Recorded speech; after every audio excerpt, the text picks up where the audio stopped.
Hola, ¿qué tal? ¿Cómo les va? Nuevamente nos encontramos por este medio. Esto significa, por supuesto, que todavía continúa el aislamiento social preventivo y obligatorio por la pandemia del coronavirus. Si bien es cierto, hay cada vez más actividades exceptuadas, no es el caso de la educación en forma presencial, con lo cual me queda decirle que espero que estén sobrellevando la cuarentena de la mejor manera posible, cumpliendo con las recomendaciones de los especialistas, porque en definitiva es la única forma que tenemos de salir de esta situación entre todos. En esta oportunidad y en el desarrollo de la segunda parte de la asignatura Comportamiento Organizacional de la UNPA-UACO en este primer cuatrimestre 2020, el tema que nos convoca son los grupos organizacionales, para lo cual nos vamos a referenciar con los autores Shawn Tyson y Tommy Jackson, es decir, Tyson y Jackson específicamente, en su capítulo 3 denominado Comportamiento de los grupos y liderazgo. Al respecto, estimo que con cierta facilidad se podrán dar cuenta los motivos por los cuales los administradores de una organización les resulta de interés y necesario llevar adelante el análisis y la comprensión de los comportamientos de los grupos y de los equipos de trabajo. Podríamos mencionar, por ejemplo, que la dinámica de los grupos, tanto formales como informales de una organización, es en parte responsable de la performance, del desempeño, o es en parte responsable del funcionamiento de dicha organización. A su vez, la interacción que se produce entre los individuos de un grupo configuran la modalidad y los medios de influencia. Esto a su vez diseña el comportamiento del grupo. Comportamiento que podrá o no ajustarse, comportamiento que podrá o no ser compatible con las expectativas, los intereses o los objetivos de una organización. Es por eso que, entre otras cosas, resulta un tema interesante desde el punto de vista del análisis organizacional. Con respecto a la bibliografía, y ante la imposibilidad de que ustedes se puedan hacer de una copia, tampoco hemos podido encontrar la versión original en formato digital. Por eso es que hemos preparado un resumen, en realidad es un resumen textual de los autores, el cual podrán descargar tanto de la plataforma UNPA Bimodal como desde el enlace que les voy a compartir abajo en la descripción del video. Desde allí ustedes podrán descargar el archivo directamente desde mi Google Drive. De todas formas, voy a tratar, en la medida de mis posibilidades, de ajustarme lo más que puedas a los contenidos del texto. Bien, hecha la presentación, entonces, comenzamos con el desarrollo y, como siempre, espero que se entienda y que, fundamentalmente, que sea de utilidad para su cursado. Empecemos. Muy bien, como decíamos, grupos organizacionales, en base a Tyson y Jackson en su capítulo 3, comportamiento de grupo y liderazgo. A título de introducción, podríamos mencionar que uno de los primeros conceptos que nosotros nos comenzamos a familiarizar en nuestro proceso de formación dentro de las áreas de la ciencia de la administración es el concepto de organización. Y esto es así básicamente porque son el ámbito natural donde nosotros ejercemos o vamos a ejercer nuestra profesión.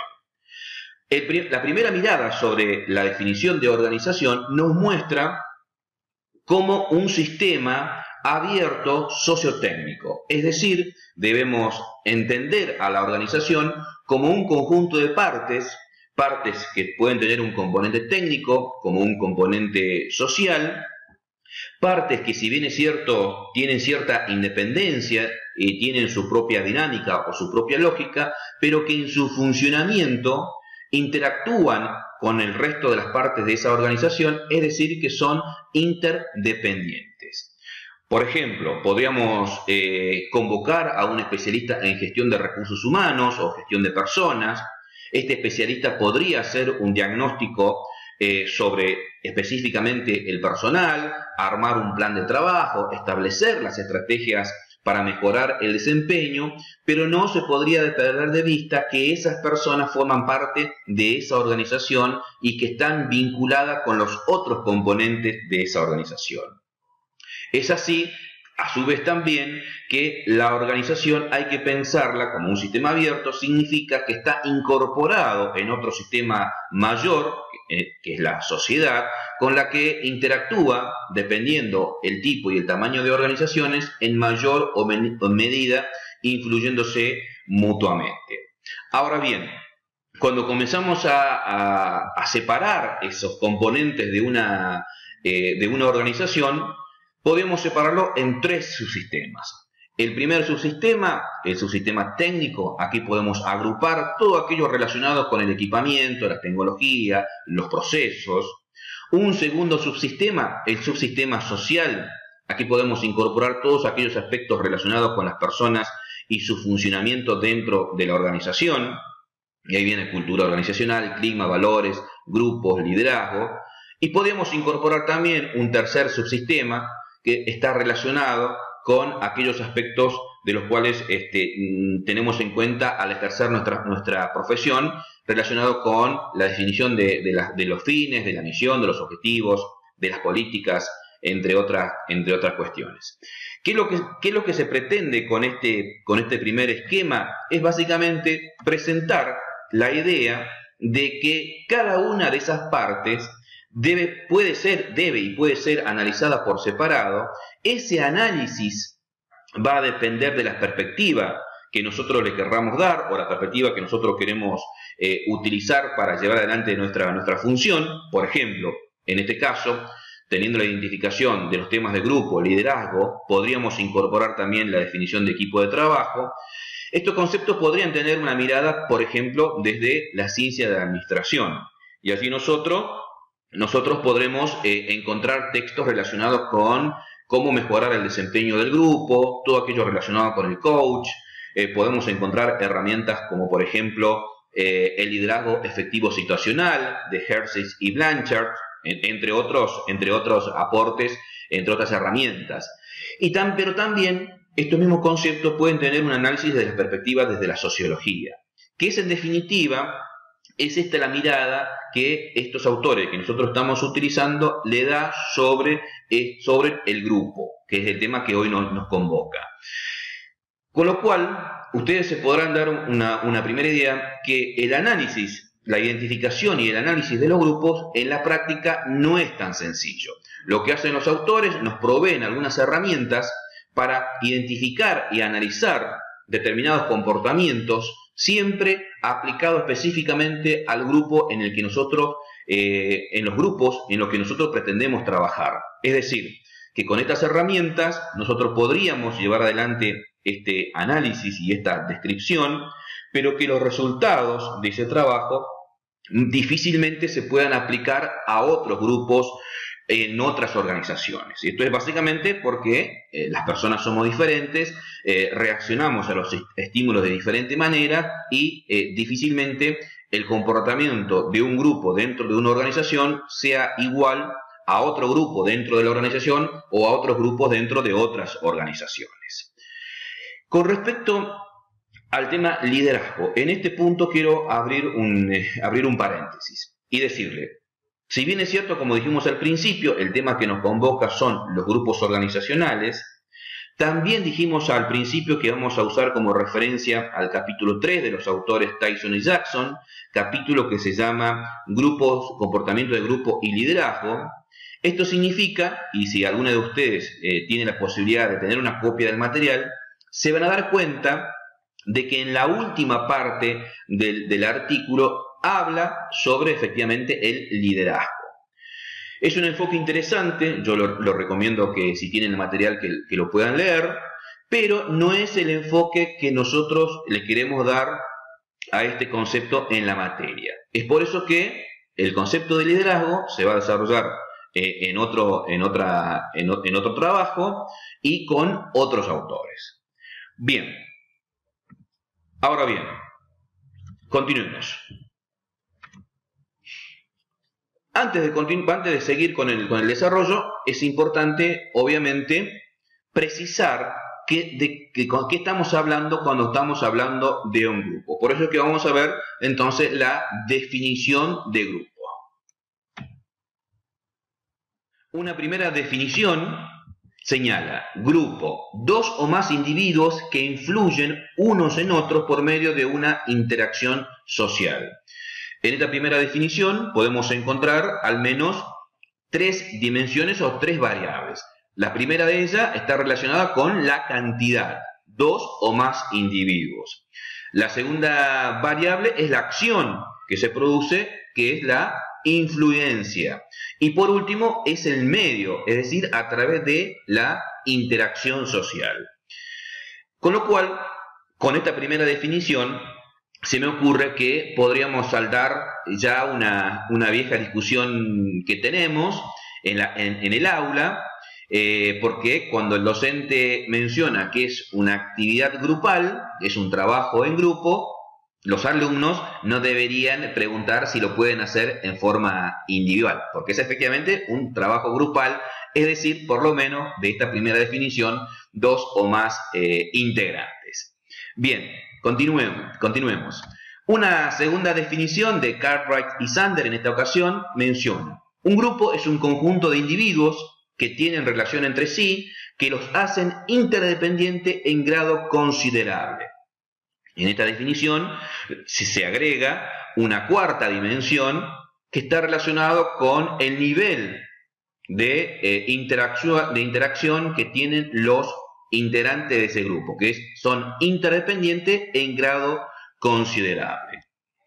Continuamos con una tercera definición y señala: por grupo queremos decir una serie de personas que se comunican entre sí con frecuencia dentro de un determinado marco temporal, que son lo bastante pocas como para que cada uno se comunique con todas las demás, no indirectamente a través de terceros, sino frente a frente. En esta tercera definición modificamos la primera variable, que es la cantidad. Se refiere que la cantidad tiene que ser lo suficientemente poca como para que ese vínculo se pueda dar en forma individual en cada uno de los integrantes del grupo, con lo cual cuando hablamos de 20, 30, 40, 50 personas, claramente no entra dentro de esta definición. Y le agregamos una quinta variable, que es el marco temporal, ¿sí? Es decir, que el grupo debe sostenerse en su funcionamiento en el tiempo que tiene que ser lo suficiente como para que se lleven adelante los procesos de influencia a través de las distintas formas de interacción social que se dan al interior de los grupos. Una última definición señala: un grupo es una unidad social que consta de una cantidad determinada de individuos que tienen una posición más o menos definida y relaciones de roles entre sí, y cuentan con una serie de valores o normas propios que rigen el comportamiento de cada integrante, cuando menos tratándose de cuestiones que tienen consecuencia para el grupo. La definición de Sheriff y Sheriff. En esta última definición se le agregan más dimensiones. Por un lado tenemos la posición, por otro lado tenemos los roles o las funciones que deben asumir los integrantes de ese grupo. Ese grupo comparte una serie de valores y tiene sus propias reglas o sus propias normas, con lo cual, con estas definiciones, nosotros tenemos argumentos como para poder precisar cuándo un conjunto de personas configuran o no un grupo social.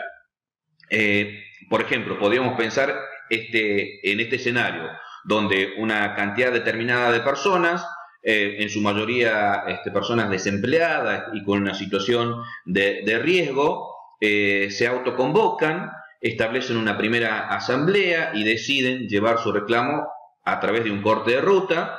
Durante una jornada cortan la ruta, hacen el reclamo, su planteo está relacionado con la asistencia social y la generación de puestos de trabajo. Termina ese reclamo y cada una de las 50, 60 personas que se autoconvocaron continúa con su reclamo en diversas vías. Ese fenómeno social, entonces, no se ajusta a la definición que nosotros vimos de grupo social. Ahora bien, pero si de esas personas que se autoconvocaron una cantidad menor, nuevamente se vuelve a reencontrar, se juntan en una plaza, en un espacio público, arman un listado de personas, emergen referentes, se designan los voceros, se designan las personas encargadas de hacer las notas para repartir a los distintos organismos, se decide la persona que va a recepcionar la ayuda comunitaria, se designa la persona que se encargará de la comida, de organizar la comida popular, y deciden sostener su vínculo en el tiempo, se identifican, se ponen un nombre, 13N, porque el reclamo, por ejemplo, se desarrolló el 13 de noviembre, y deciden sostener en el tiempo hasta que, por ejemplo, mejore la situación social y laboral de los integrantes de ese grupo. Todo ese proceso y esa conformación sí podría, de acuerdo a la definición que vimos, efectivamente sí podríamos considerarlo como un grupo social. Ahora bien, identificar primero y luego analizar el comportamiento de los grupos, como habíamos dicho al principio, no resulta una tarea fácil. Lo que proponen los autores, es utilizar, es analizar, estudiar lo que el autor denomina estructura del grupo. Cada grupo tiene su propia forma de constituirse y sus propias formas de desarrollo, tiene sus propios patrones, su propia conducta, su propia dinámica. Y cuando hablamos de esos patrones, de esa lógica, de esa dinámica, de esa forma de desarrollo, estamos hablando de la estructura del grupo. Los autores mencionan que tres aspectos centrales conforman una estructura de un grupo. Por un lado, los roles, es decir, aquellas funciones que ejercen los integrantes dentro de ese grupo, las normas o las reglas que tienen que seguir y cumplir los integrantes, y por último, la forma en que se lleva adelante el proceso de interacción, es decir, las relaciones. Respecto de este último punto, nosotros en la materia en comportamiento organizacional le dedicamos clases específicas o desarrollos específicos de algunos de esos temas. Por ejemplo, el tema de comunicación, el poder a través de Crozier, el liderazgo a través de Boyet y Boyet. Son entonces, a lo largo del desarrollo de lo que falta de la materia, vemos estos temas. Particularmente con estos autores vamos a profundizar los conceptos de roles y normas y cómo estos identifican o caracterizan el comportamiento de los grupos. En definitiva, y para cerrar un poco esta primera parte, cuando hablamos de grupo o una unidad social, hacemos referencia a una cantidad determinada de personas, unas pocas, como habíamos dicho, que puedan interactuar entre sí, que se puedan influir, y para garantizar su conformación y su desarrollo y su sostenimiento en el tiempo, deben establecer o establecen una serie de normas o reglas, asignan determinados roles o funciones que los integrantes deben observar. Y dentro de los grupos sociales se encuentran los grupos organizacionales, es decir, aquellos conformados en el marco de la organización. Grupos que, por supuesto, que a partir de ahora nuestro análisis va a estar focalizado específicamente sobre los grupos organizacionales. Los grupos en la organización básicamente son dos. Por un lado tenemos los grupos formales, es decir, aquellos grupos que se conforman con un propósito, se conforman en forma planificada. Al momento de diseñar la estructura de la organización, es allí donde se conforman los grupos. Una persona que ingresa a trabajar en una organización va a cumplir una función determinada, en un lugar determinado, en un área determinada, y formará parte de un grupo formal de trabajo determinado. Pero a su vez, el desarrollo de una organización permite que se vayan creando grupos informales. Es decir, estos grupos formales se tienden a dividir o integrantes de distintos grupos formales conforman los denominados grupos informales. Y el motivo por el cual el nexo entre los integrantes del grupo está relacionado con, por supuesto, con la afinidad entre los integrantes. ¿Cuál es el interés de separar tanto en grupos formales como informales? Es, como dijimos en la presentación, el comportamiento de estos dos grupos impactan en el desarrollo de la organización. Y esto es así porque los grupos informales, por ejemplo, como tal, es decir, para que sean grupos, deben tener una posición determinada, deben crear roles, que no son, por supuesto, las funciones oficiales, establecen normas, que también son normas informales, y pueden diseñar prácticas de trabajo que no son las aprobadas en el marco de la organización. En definitiva, entonces, estamos cuando hablamos de grupos dentro de la organización, nos referimos a los grupos formales y los grupos informales. A título de ejemplo, podríamos pensar en, se me ocurre, la municipalidad. Digo la municipalidad porque es por la cantidad de personas, por la cantidad de procesos que se desarrollan allí, se pueden ver fácilmente todas aquellas cuestiones vinculadas con la gestión de organizaciones. Podríamos pensar entonces en, por ejemplo, la Secretaría de Gobierno, porque tiene dos áreas operativas muy fuertes, que son comercio y tránsito. Podríamos pensar la Dirección de Tránsito, ¿no? La Dirección de Tránsito que trabajarán, pongamos un número de 100 personas. Claramente, entonces, el área de tránsito no es un grupo, pero sí, a su vez, el área de tránsito está dividida en departamentos. Están, no sé, los inspectores, la gente de transporte, la que entrega los carnets, la de educación vial. Esos, digamos, podríamos considerarlos como un grupo. Entonces, pensemos, por ejemplo, en el departamento de los inspectores. Tenemos un jefe de departamento, 3 jefes de división, están los inspectores, están los choferes, están los administrativos, está el cadete, las personas que ayudan en la limpieza. Es decir, cada uno tiene efectivamente al interior su función y se sostienen en el tiempo, porque el área de tránsito, el área de inspectores, se sostiene durante el tiempo. Pero a su vez, en el interior de la Secretaría de Gobierno, más específicamente en el área de tránsito, se pueden generar ciertos grupos informales. Estos pueden ser por afinidad, como decíamos recién. Se reúnen, no sé, las personas que entraron con la gestión tal, las personas que fuera del municipio desarrollan algunas actividades, fútbol salón, salen a correr, o hacen alguna actividad específica y llevan ese vínculo adentro de la organización. Esos grupos allí emerge un referente, ese grupo informal. Hay roles, no sé, la persona encargada de hacer el mate, la persona encargada de conseguir las cosas para el funcionamiento del sector, que no es el responsable formal. Es decir, en ese desarrollo del sector de tránsito, por ejemplo, efectivamente podemos identificar los grupos formales, que sería en este caso el grupo de inspectores, y los grupos informales que pueden ir surgiendo como consecuencia de tener cierta afinidad y que se pueden ir dando a lo largo, a medida que va trabajando el sector, se van emergiendo estos grupos informales.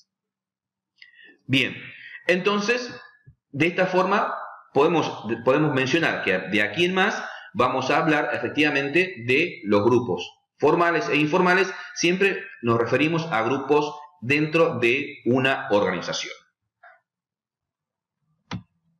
Bien, vamos a continuar en este caso con las normas y los roles. Como dijimos, que forman parte de la estructura de un grupo. Respecto de las normas, cuando hablamos de normas nos referimos a las reglas, al reglamento, aquellas cuestiones que tienen que cumplir los integrantes del grupo. Respecto de las normas, un par de cuestiones. En primer lugar, las normas pueden ser formales e informales.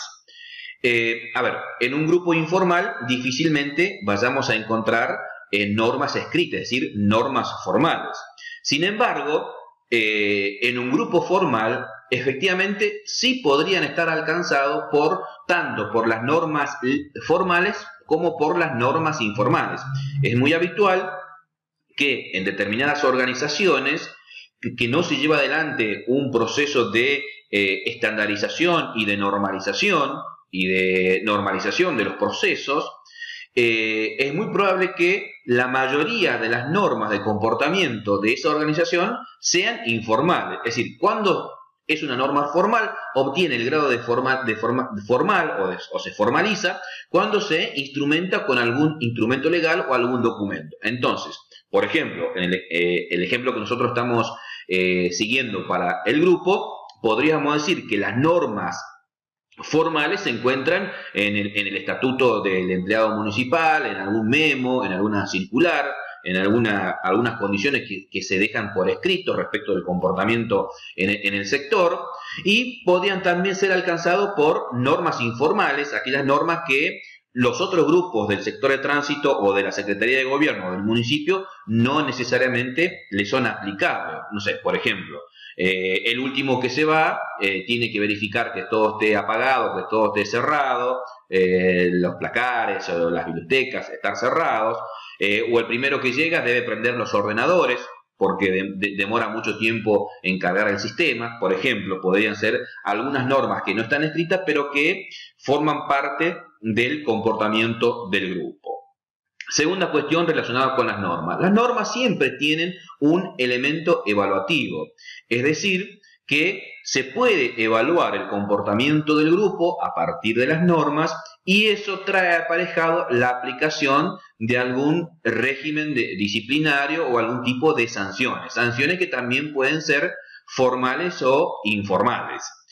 Y por otro lado, lo que podemos mencionar es que la existencia de las normas y después del tiempo, cuando esas normas fueron puestas a prueba y efectivamente funciona, en general las normas y las reglas mejoran la coordinación y el funcionamiento del grupo, básicamente porque cada uno de los integrantes sabe cuál es su función, cuál es su rol, sabe qué es lo que tiene que hacer y qué es lo que no tiene que hacer.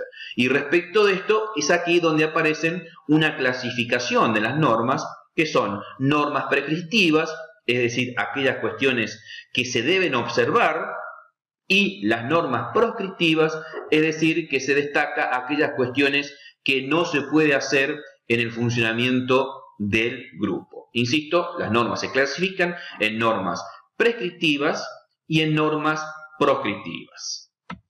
Con respecto a los roles, cuando hablamos de roles, estamos haciendo a la función que se le asigna o que asume cada uno de los integrantes en el grupo. Y los roles en los grupos formales se produce cuando se configura ese grupo, es decir, cuando se crea el sector, es allí donde se le asignan las misiones y funciones a cada uno de los integrantes de ese sector que conforman un grupo. Entonces, ya tienen bien identificado cuál es la tarea del jefe de departamento, del jefe de sección, qué es lo que tiene que hacer un inspector de tránsito, qué es lo que tiene que hacer la persona encargada de la parte administrativa. Es decir, se produce la diferenciación de los roles. A partir de aquí, ustedes van a encontrar en el texto dos conceptos que son tareas y procesos que por allí, digamos, no vamos a encontrar coincidencia con lo que nosotros, con otros textos relacionados con administración, se pueden precisar estos conceptos, o dicho en otros términos, estos conceptos nosotros tenemos otro tipo de definición. Y es importante que podamos, en primer lugar, clarificar al respecto. Cuando los autores mencionan el concepto de tareas, se refieren al conjunto de actividades, tanto administrativas como operativas, que el sector desarrolla en forma cotidiana. Repito, cuando los autores hablan del concepto de tareas, se refieren al conjunto de actividades administrativas y operativas por el cual el sector fue creado y que los integrantes de ese sector o de ese grupo deben ejercer en forma cotidiana. En cambio, los procesos, cuando habla de los procesos, se refiere a un concepto muy similar y lo podemos asociar al de la planificación. Con lo cual, el proceso tiene una mirada más macro en relación a las tareas. Es decir, cuando nosotros hablamos de planificación, lo que nosotros hacemos es efectivamente pensar en el tiempo, 1 año, 2 años, en el corto o en el mediano plazo, establecer una serie de diagnósticos, establecer una serie de objetivos, es decir, cuando nosotros planificamos qué es lo que vamos a hacer en un tiempo determinado. Con lo cual, la relación que existe entre los conceptos tareas y procesos que los autores utilizan es que las tareas forman parte de los procesos. Las tareas son las cuestiones cotidianas que hay que hacer y los procesos se refiere a la planificación en el tiempo, por ejemplo, qué es lo que se va a hacer a lo largo de 1 o 2 años, por ejemplo. Uno de los temas que subyace o que aparece en los roles son los conflictos de los roles. Y los conflictos son conflictos interroles. Esto se produce cuando una persona debe asumir o asume más de un rol y esos roles en algún momento determinado entran en conflicto. Por ejemplo, podríamos pensar que el jefe de departamento de inspectores es a su vez el delegado gremial. En alguna situación puede darse efectivamente que esa persona surja un conflicto intrarrol, porque o asume como jefe de departamento o asume como delegado gremial. Y el segundo conflicto, o forma de conflicto que se da, es un conflicto intrarroles. Y este es el conflicto que se genera que una persona ocupe un único rol, pero que genera en un sentido o en otro una serie de conflictos. Podríamos, por ejemplo, pensar en el director de tránsito. El director de tránsito en general es un empleado de carrera, pero que tiene cierto aval con la conducción política municipal, que lo confirma en su cargo. Entonces, los empleados del área de tránsito podrían ver al director de tránsito como un cargo político, porque responde a la lógica de la conducción del momento, y a su vez los cargos políticos, es decir, el supervisor, el secretario o el cargo electivo, el intendente, podría verlo al director como un empleado. Entonces allí donde se puede vislumbrar lo que se denomina como conflicto intrarroles. Bien. Seguimos. A partir de aquí, a partir de este momento, cuando ustedes comiencen a desmenuzar el artículo, vamos a ver que lo que sigue aquí está relacionado en cómo hacer para mejorar el desempeño de esos grupos. Y los autores proponen básicamente trabajar en 4 aspectos: el conflicto, la tarea, el proceso y la evaluación propiamente dicha del desempeño. Respecto a esto, me gustaría aclarar una cuestión. En primer lugar, el primer punto, los conflictos, en este apartado en particular, efectivamente tiene una mirada claramente desde la sociología, es decir, pensar el conflicto como un proceso de desarrollo del grupo y como una consolidación en el tiempo. Y para eso que se utiliza, por ejemplo, la teoría de la atribución. En cambio, las tareas, proceso y evaluación de desempeño, ustedes van a notar que el formato que tiene la redacción del artículo tiene un formato que nosotros estamos familiarizados, que tiene un formato muy parecido al de la administración pública, a la administración, a la gestión. Esto es que enumera una serie de pasos, una serie de recomendaciones. Con lo cual, insisto sobre esta idea. Respecto del primer punto de los conflictos, claramente es un enfoque teórico sobre el conflicto y cómo esto impacta en el desempeño de los grupos, y tarea, proceso y desempeño son una serie de sugerencias de qué es lo que habría que hacer con cada uno de los grupos y en cada uno de estos temas para que efectivamente el grupo vaya mejorando su desempeño. Bien.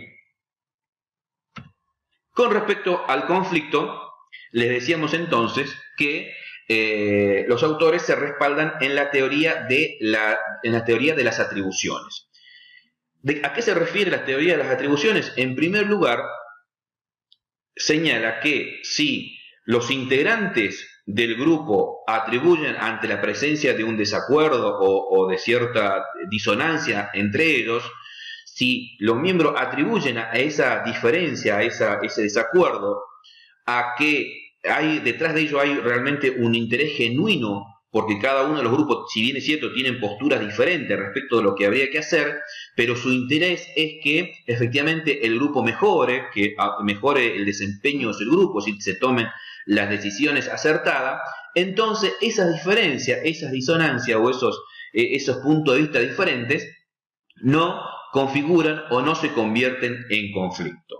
Ahora bien, si esas diferencias tienen que ver con, se le atribuyen a la incompetencia o a los intereses personales, es allí donde efectivamente emerge el conflicto. Y por último, lo que sostiene la teoría de las atribuciones es que no necesariamente los conflictos son negativos para el grupo. Posiblemente la existencia de un conflicto pueda erosionar la dinámica de un grupo, pero en muchas oportunidades superar ese conflicto representa o puede representar una mejora en el desempeño de ese grupo, porque efectivamente es un grupo que va madurando, va adquiriendo experiencia, va sabiendo cómo resolver las diferencias o los conflictos.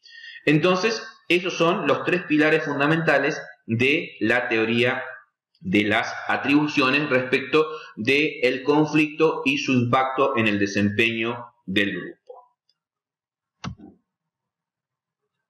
El conflicto puede atravesar por al menos 5 etapas. Veamos. Primera etapa es el desacuerdo. En este punto aparecen las diferencias y las disonancias entre dos o más integrantes del grupo. Si esas diferencias no son relevantes para el funcionamiento, en el tiempo desaparecen, pero si lo son, si estas diferencias sí son importantes para el grupo, es que comienza una etapa de la confrontación. Por ejemplo, pensemos siguiendo el ejemplo, un grupo de inspectores decide que es necesario llevar adelante un reclamo salarial para mejoras salariales, es decir, un proceso de categorización. Para darle color le incorporan el reclamo por la falta de insumos, la falta de indumentarias, y le hacen y que como el gremio no atiende su reclamo, es necesario comenzar con la toma del sector, y van y le hacen este planteo a el delegado, que como dijimos en el ejemplo, es el jefe de departamento.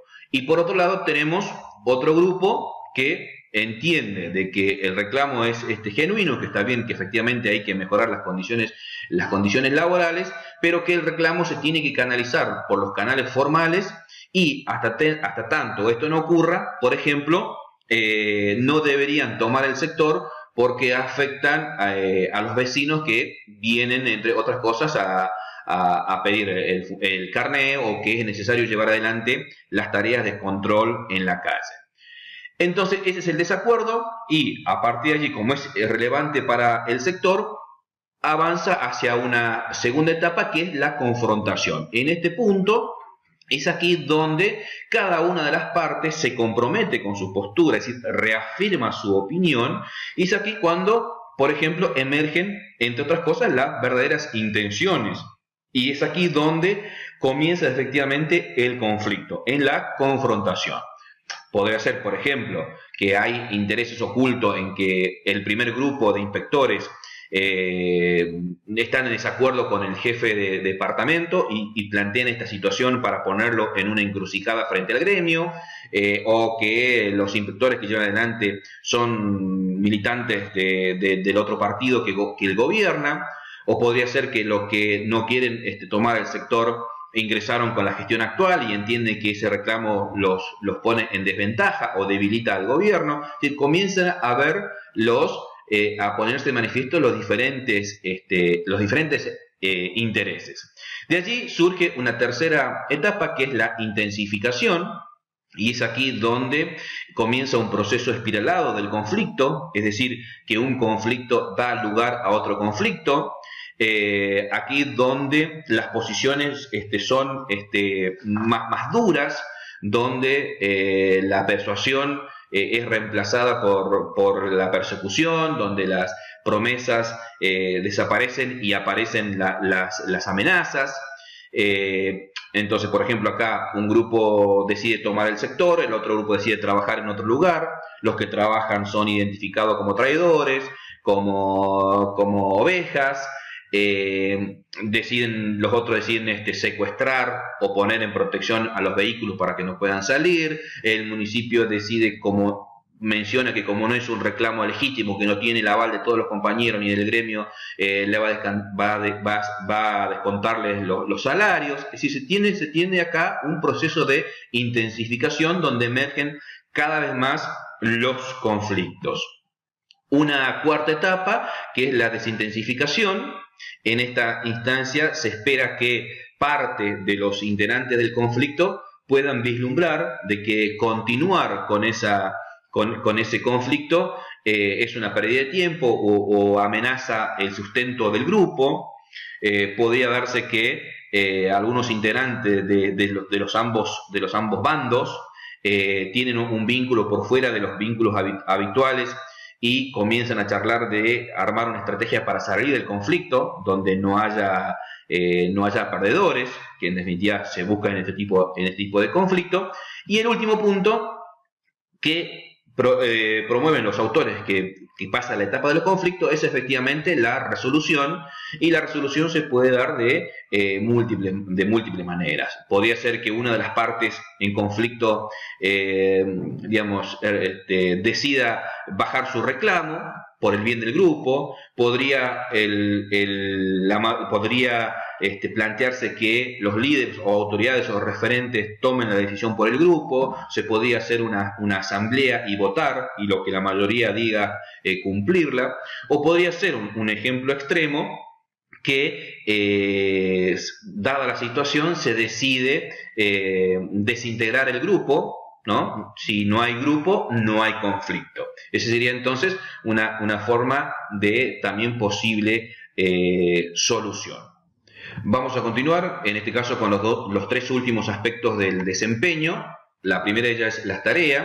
En este punto vamos a ir un poquito más rápido, porque como dijimos al principio, esta parte de la lectura tiene un esquema que nos resulta de fácil lectura y nos resulta familiar, porque enumera una serie de recomendaciones o pasos que nosotros deberíamos seguir para desarrollar, para que el grupo mejore su desempeño a través de la tarea.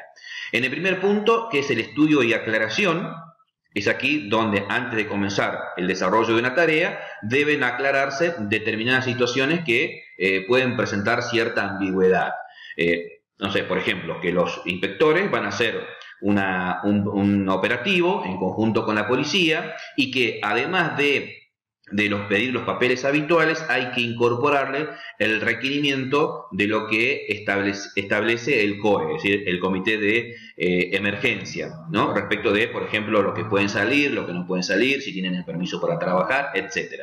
En eso es necesario entonces reunirse, establecer, ver dónde se van a hacer el operativo, si se va a contar con los conos, con la asistencia de la policía, con la ambulancia en caso de que sea necesario, qué le van a pedir a los automovilistas. Y ahí es donde entra un segundo punto, que es establecer los objetivos y criterios. ¿Cuáles van a ser los criterios que se van a utilizar en esta oportunidad para retener o no retener el auto? Por ejemplo, reunir toda la información posible, tomar la decisión qué es lo que se va a hacer, planificar ese operativo específicamente y, en última instancia, llevar adelante, es decir, actuar. Entonces, en este punto enumera una serie de pasos que se deberían tener en cuenta a la hora de llevar adelante la tarea. De la misma forma ocurre con la planeación de los procesos. Es decir, además de tener un procedimiento sistemático para trabajar, que es lo que vimos recién, debería incorporarse en la planificación, además de establecer los objetivos, de hacer un diagnóstico, de adoptar una política respecto de diferentes temas, es incorporar a ese análisis una serie de cuestiones vinculadas con la gestión del tiempo, que generalmente suele ser un recurso que no se tiene en cuenta a la hora del análisis, el ejercicio del liderazgo, el proceso de toma de decisiones y la delegación de funciones.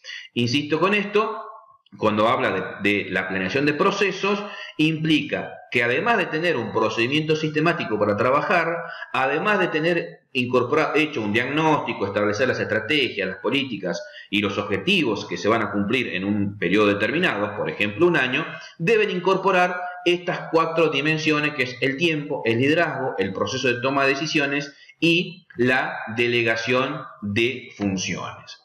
Y por último, la última parte es la evaluación de desempeño propiamente dicho. La evaluación de desempeño también está presentada en 4 etapas. La primera etapa dice que hay que revisar las tareas, es decir, revisar cómo se hizo el operativo, identificar los factores significativos que contribuyeron al éxito y aquellos que lo impidieron, es decir, qué cuestiones salieron bien por un lado y qué cuestiones salieron mal por el otro. Un segundo paso es identificar de todos esos factores cuáles son los importantes y ponerlos sobre la mesa.